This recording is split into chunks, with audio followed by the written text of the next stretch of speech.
wa Kenya tukiwa sisi wote, na Kenya ni moja, lakini hiyo ya mosho, jina naitwa Charles Karweli, na mimi ni mkazi wa Starehe na ward ni CBD.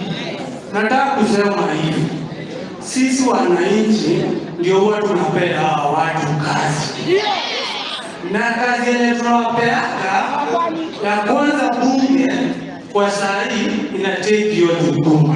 Lakini kuna kitu moja nataka kuuliza, bunge ya saa hii ya kwanza yenye tuliwapea wametupigia mbali, kwanza waingie, hii ndio important sana, na sisi hatukubali hivyo.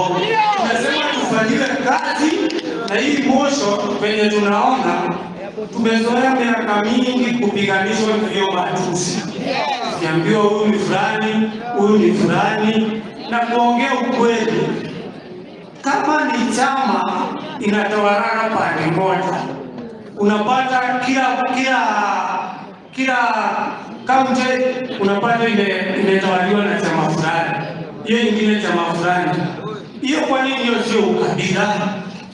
ODM unakula huko, Mount Kenya Medina mkiwa na chama ingine, Ukambani ni Wiper, hiyo sio ukabila.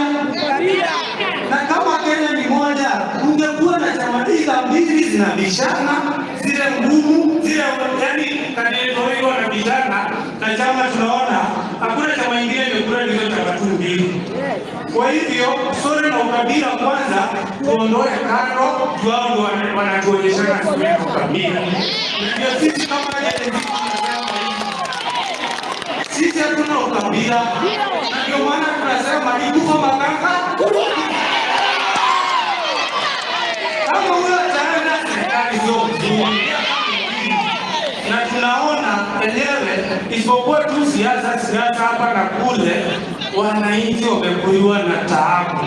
Kuna wanafunzi wetu saa hii wa university wanalia juu ya fees.